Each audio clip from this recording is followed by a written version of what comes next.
Guys, magluluto na naman ako ng ulam namin ngayon. Ayan, magluto ako ng hipon. Tunaw muna tayo ng ating butter. Dami yung ating butter.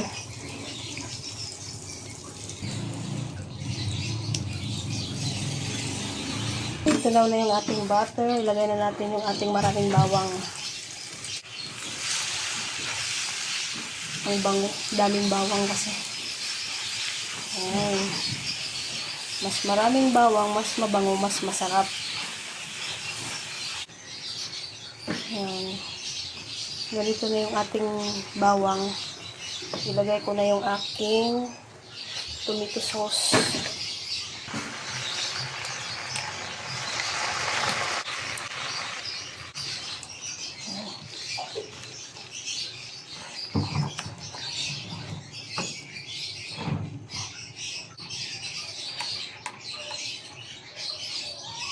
Yung labuyo. Siling labuyo kasi masarap siya guys pag maanghang-anghang.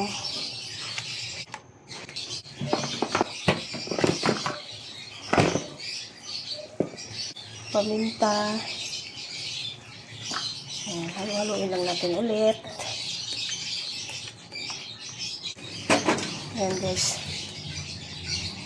Nagkulo-kulo na yung ating sauce. Para dumami, dagdagan natin ng yan, soda.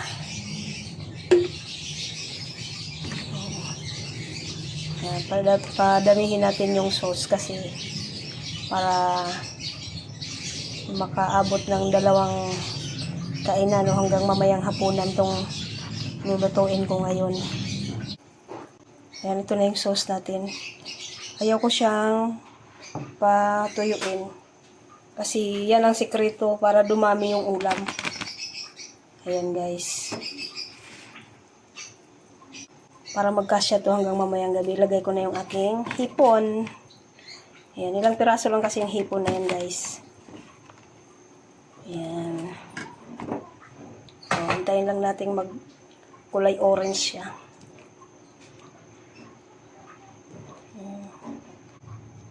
Check din natin paminsan. Check natin paminsan-minsan kung nag-orange na ba lahat ng kulay para hindi siya ma-overcook. Ayan guys, yung kulay niya. Orange na lahat. Ilagay na natin yung ating yan. Yung aking mais. Yan, advance ko na itong nilaga guys. Yung mais. Kasi matagal man siyang lutuin.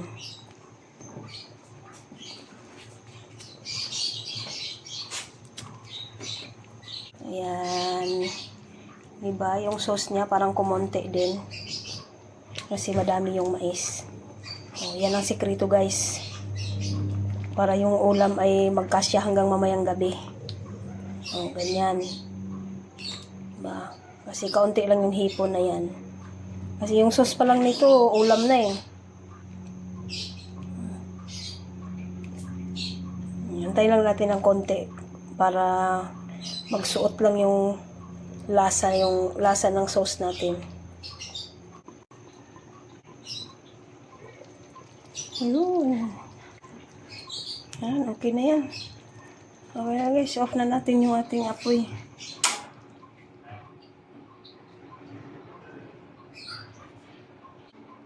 Ayan na guys. Hain na natin yung ating ulam.